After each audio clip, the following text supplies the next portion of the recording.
E aí, pessoal, boa noite, tudo bem com vocês? Como é que vocês estão, meninas? Tudo em ordem? Joia.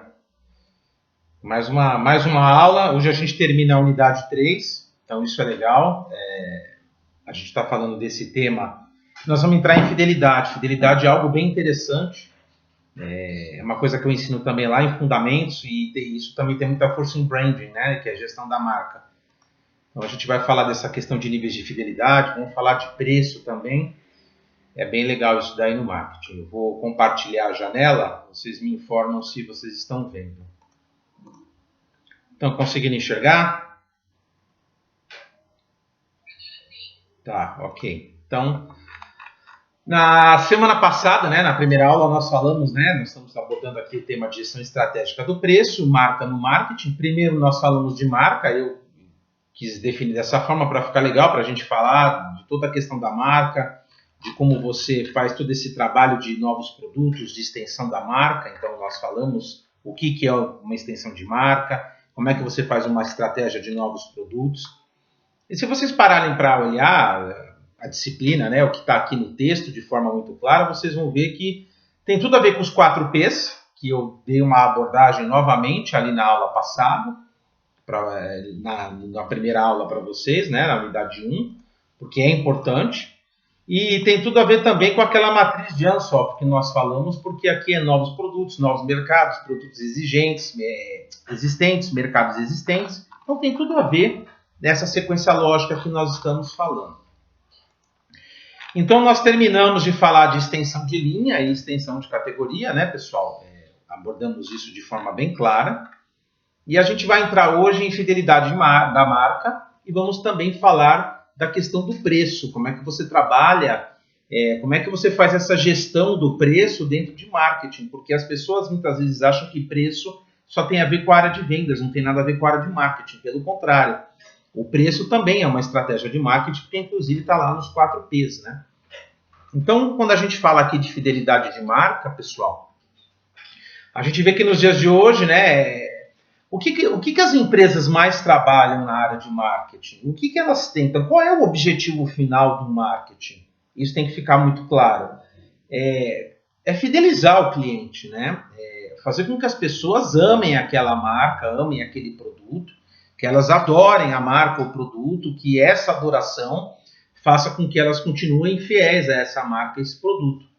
Então, muitas vezes nós temos na nossa vida algumas marcas que a gente costuma comprar, alguns produtos, não precisa ser marca cara, não. Muitas vezes nós entendemos que aquele produto é bom, ou que aquela marca de alimento é melhor, eu prefiro esse requeijão, vamos voltar para a maionese, né, que a Erika falou, nós falamos nas últimas 2 aulas, a maionese também, né, eu gosto da Hellmann's, a Hellmann's é melhor, isso é uma fidelidade. Então a fidelidade, ela sempre vai ser o objetivo final do marketing, porque o marketing ele vai trazer o processo de vendas. No final das contas, você vai vender. A finalidade do marketing é fazer com que o produto seja vendido, ele seja adorado, que o mercado passe a amar aquele produto. Então, falar que o marketing não está associado a vendas não faz muito sentido, porque está, de fato está, porque no final das contas, todas as campanhas, todo o trabalho, toda aquela questão, aqui a gente veste o avatarzinho de gestores de marketing, né? Nós não estamos mais falando de introdução, estamos falando de um papo de gestão, né? E o marketing é um universo muito extenso. Então, o final sempre vai ser fidelizar. Essa história de que o marketing ele não trabalha na parte de vendas, algumas pessoas confundem só marketing com essa questão de publicidade e propaganda. Esquece, sim, ele trabalha, é óbvio que ele trabalha. Então, fidelidade é isso. Fidelidade é você fazer o cliente, a pessoa que consome, ser fiel à sua marca, né? Adorar a sua marca, amar o seu produto. E quando você consegue fazer a pessoa chegar num nível de fidelidade, nós vamos falar aqui, né, os tipos de níveis de fidelidade, quando você consegue trazê-la para uma fidelidade sensacional, onde ela ama o seu produto, o que acontece? Mesmo que o seu produto não seja tão bom quanto antes, isso eu falei na aula passada, você acaba comprando aquele produto, porque você gosta da marca. Você muitas vezes nem se permite olhar outro produto em função dessa fidelidade que você tem. Porque é muito subjetivo o negócio. Essa questão de fidelidade é o que a gente já vem trabalhando desde a primeira aula. É como o marketing entra na cabeça das pessoas, como ele faz esse trabalho muito forte, né, pessoal, de fazer com que você não tire o produto da cabeça. Sempre que você precisa fazer compra, sempre que você precisa repor alguma coisa, sempre que você quer alguma coisa nova, você vai lembrar da marca, vai lembrar do produto, vai lembrar da loja, vai lembrar da empresa. A função do marketing é essa, né? E ele está em todos os setores, ele tem aderência com todos os setores da empresa. O marketing é muito legal por causa disso, porque o profissional do marketing, e aqui nós estamos vestindo essa roupa de profissionais do marketing, ele tem que ser muito criativo, né? Ele tem que saber lidar com essas situações diversas, porque o marketing ele vai conversar com todas essas áreas, né? E eu não estou fugindo do tema, vai ter tudo a ver, vocês vão ver. Ele tem que conversar com todas as áreas, ele tem que ser muito forte nessa questão de resolução de problemas, porque quando você está abordando campanhas, quando você está trabalhando N ferramentas para chegar no seu consumidor final, e isso muitas vezes não dá certo, você teve algum problema e você vai ter que lidar com as consequências desse problema, né? E isso é justamente você saber resolver conflitos. O maior conflito que a gente tem são conflitos com os nossos clientes, né? O cliente é a peça mais chata disso tudo. Ele é importante, ele é estratégico, nós estamos analisando aqui N ferramentas para ele ser importante, só que ele também é chato.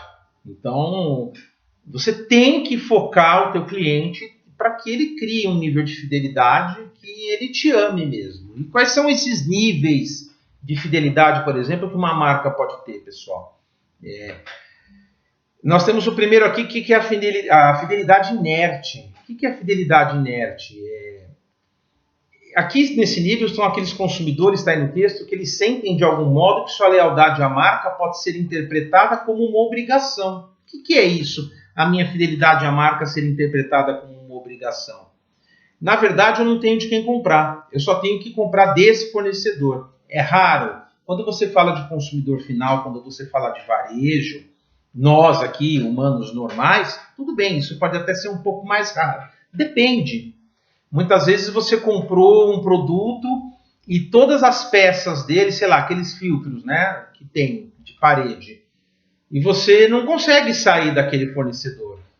Então você comprou o filtro, instalou, e todas as peças de reposição, assim como o serviço, Filtro Europa, por exemplo, tem que ser com ele. Isso é uma fidelidade inerte, porque, na verdade, eu só estou trabalhando. Eu comprei o filtro, ok, eu queria um filtro, mas todo o restante que eu faço de manutenção, de comprar as peças, eu acabo comprando com ele porque eu não tenho opção. Isso é uma fidelidade inerte.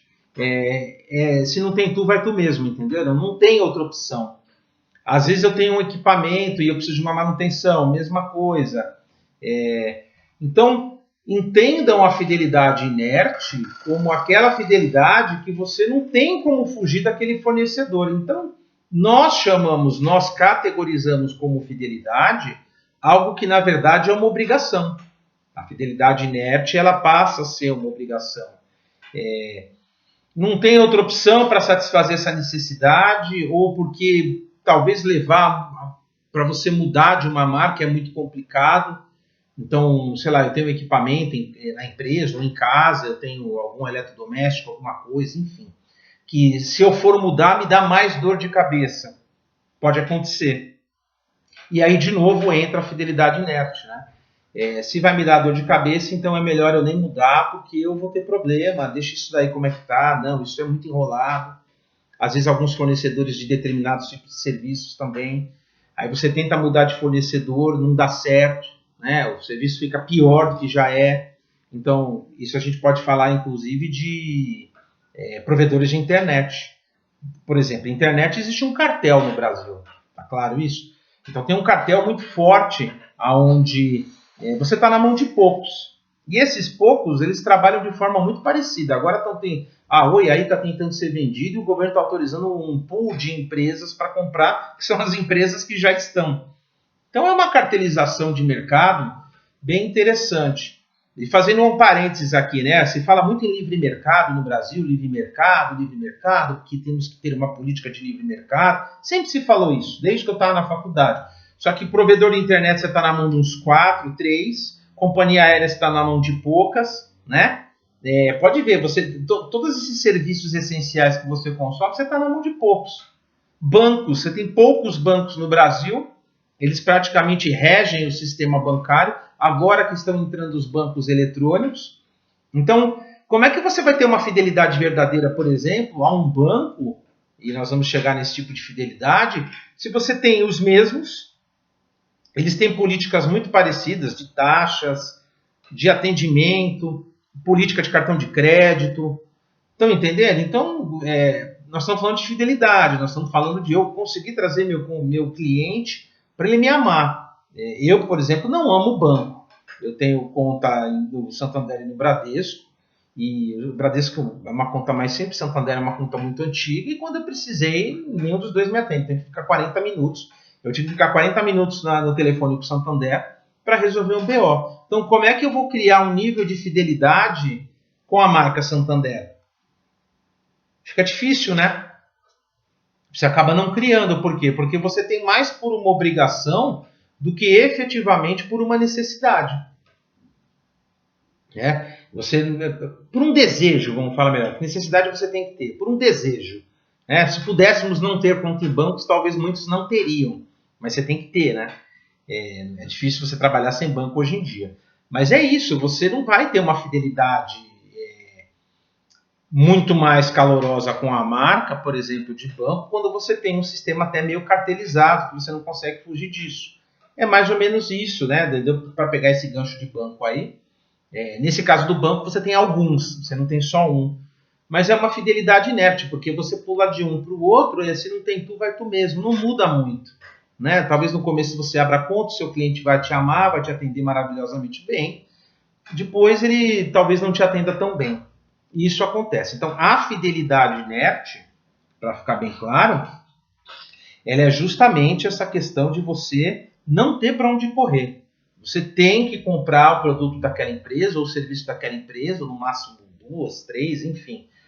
Você faz por osmose, entendeu? É um consumo por osmose. Então, quando a gente fala que é um consumo por osmose, né, de forma jocosa, tirando sarro mesmo, não dá para falar que você é fiel. Eles chamam dentro de níveis de fidelidade, o marketing faz essa escala de níveis de fidelidade para poder trabalhar teoricamente nisso e para poder colocar ali numa matriz de análise o que está acontecendo com o seu consumidor. Porque não é fidelidade, nunca foi, nunca será. Né? Que tá. A última frase no texto está muito clara. Eu tenho que ter uma obrigação. Né? Eu tenho que ter uma obrigação de ter aquela lealdade àquela empresa, porque eu não tenho como fugir dela. Então, é uma fidelidade inerte. É inerte o quê? De parado. Se eu não fizer nada, eu vou ter que comprar do mesmo jeito. É por osmose. Então, isso é muito complicado, né, pessoal? E aí, o que a gente vai fazer? Como é que você vai trabalhar aqui? Deixa eu só pegar aqui se eu não estou fugindo nada. Não estou. Tá certinho. Fidelidade. Tá, isso aí. E aí, o que eu vou fazer? Eu não tenho como fugir, eu vou ter que trabalhar esse tipo de fidelidade, eu vou ter que trabalhar essa questão de comprar com o cara e acabou. Talvez, se eu tenho bom senso, eu tento mudar até o tipo de bem ou serviço que eu estou comprando, mas aí isso vai partir do consumidor, isso não parte da empresa. Porque como ela está basicamente sentada no trono e pouco se importando o que está acontecendo, ela não vai gritar muito em relação a isso. A empresa não vai se mexer, isso é claro. Algumas empresas entendem que o mercado é delas e elas não se mexem para nada. Então, isso é complicado. Outro aqui, pessoal, é a fidelidade mercenária. O que é a fidelidade mercenária? Você só vai consumir da empresa se a empresa te der alguma coisa em troca. Então, aqui, né? Poderíamos resumir este ponto dizendo que a fidelidade mercenária é aquela que tem preço. Mercenário, a gente sabe, o conceito ele cobra para fazer alguma coisa. Aqui eu vou cobrar para ser seu cliente.